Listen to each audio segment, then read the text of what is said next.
Let's get right into it. Welcome to this explainer, where we're going to tackle what is, frankly, the ultimate leadership challenge, managing the United Nations budget. We're looking at the strategic playbook for the Director of the Program, Planning, and Budget Division, the PPBD. Now, this isn't just about balancing some giant checkbook, right? It's about steering the financial and operational direction of literally one of the most complex organizations on the planet. Picture this. You're watching the UN General Assembly. A resolution passes. The politician's gavel strikes. It's a huge, powerful moment. But really think about it for a second. What actually happens next? How does that single thwack of a gavel translate into real-world resources? Actual peacekeepers on the ground or critical humanitarian aid? Well, the answer is buried deep in the architecture of the UN's budget. And let me tell you, it requires a very unique brand of strategic leadership to actually pull it off. So here's our roadmap for today. We'll be looking at more than a budget, the mandate stewardship chain, the digital budget brain, leading people and culture, and finally, the first 100 days. Let's just jump right in. Section 1. More than a budget, reframing the norms. Okay, so we need to completely reframe our thinking here. Let's just explicitly state right up front that a UN budget is way more than just a massive spreadsheet or a narrow accounting exercise. The old school view, it treats the budget like a dry financial document, basically an administrative constraint. But the strategic reality is something entirely different. The budget is a dynamic management instrument. It's a vital legislative communication tool. And honestly, above all else, it is a statement of institutional priority.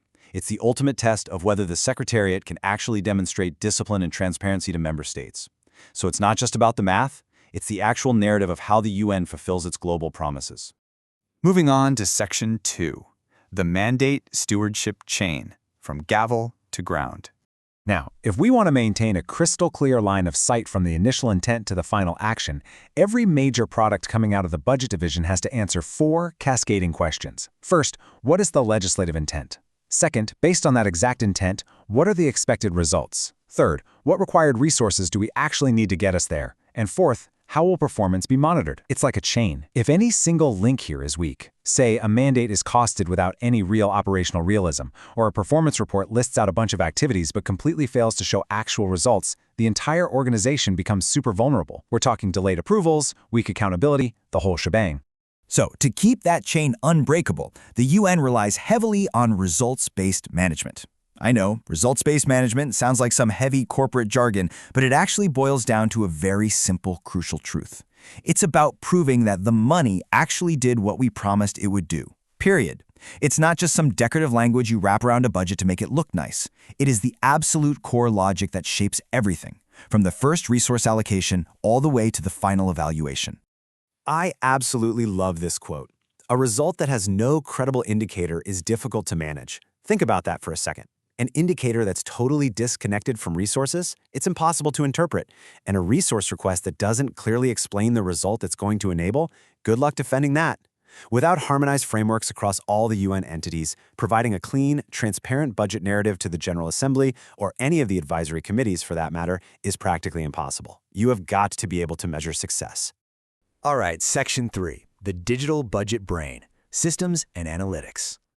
Look, managing this level of massive complexity all over the globe, you definitely can't do it with just pen and paper anymore. Systems like Umoja, which is the UN's enterprise resource planning system, are built specifically to identify outliers, prevent nasty bottlenecks, and trace complex workflows. This drastically reduces all that tedious manual reconciliation. The analytics here should really help spot inconsistent indicators or unexplained variances long before they ever become a huge legislative headache for the director to defend. Basically, modernization should simplify the work and improve traceability. It absolutely shouldn't just create a bunch of new, confusing complexity for the staff. But we do need a serious word of caution here. Technology must serve judgment. Dashboards cannot replace accountability. Automation is an incredibly powerful tool, no doubt about it, but it literally cannot compensate for unclear policy, weak assumptions, or a lack of human oversight. At the end of the day, those fancy numbers on a screen, they are only as good as the human judgment that programmed the methodology behind them. Which brings us perfectly to Section 4, leading people and culture, the human element. Because, let's be real, none of those shiny digital processes actually matter without the real, incredibly diverse people running this vast bureaucracy. And they are often working under intense political and liquidity pressure too. A high-performing budget division, fundamentally depends on staff who can challenge assumptions respectfully. If you want accurate forecasting, you absolutely need a culture of safety and inclusion. Think about it. Junior specialists are often the ones who see process weaknesses way before senior leaders do, usually when it's already too late. So, creating an environment where rigorous questioning is actively encouraged, that isn't just nice to have. It's an essential strategic control. So, what does a truly resilient workforce actually look like in practice? Well, professional rigor is absolutely expected. Questions are welcomed, not punished. Workloads are visible, meaning people aren't just burning out in total silence. And diversity, it's treated as a profound institutional strength. This is especially vital because this team has to navigate some intense political sensitivities and handle crisis-responsive budgeting in incredibly volatile operating contexts. We're talking field operations facing sudden access restrictions, scary security incidents, or abrupt mandate changes. The culture is exactly what determines whether your quality standards actually survive under all that pressure. Moving into the home stretch with Section 5, the first 100 days, a roadmap for action. 100 days.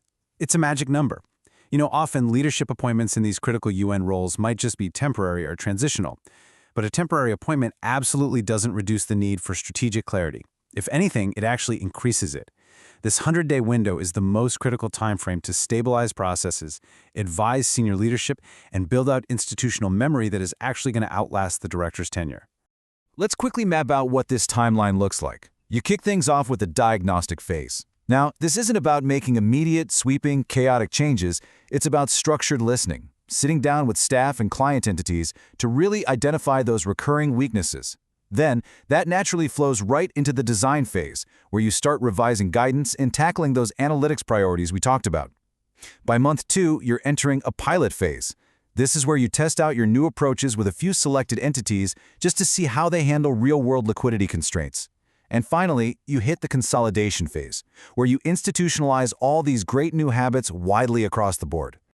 Ultimately, this perfectly summarizes the legacy of this entire leadership approach. The real goal here is to leave behind a division that is way more coherent in its methods, highly trusted by member states, fully data-enabled through tools like Umoja, and deeply capable of supporting the massive United Nations budget process. It's all about leaving behind a stronger, much more transparent framework for the Secretariat, one that can actually withstand urgent mandates and heavy political pressures alike. So we've unpacked the ultimate leadership challenge at the UN. But as we wrap up this explainer, I want to leave you with a somewhat provocative thought. How can you apply this kind of mandate-driven, transparent stewardship to your own organization? Seriously, whether you're managing global peacekeeper resources or just keeping an eye on your department's annual spend, the principles of clear intent, measurable results, respectful challenge, and data-backed accountability, they are entirely universal. Thank you so much for joining me, and keep questioning exactly how you align your resources with your ultimate intent.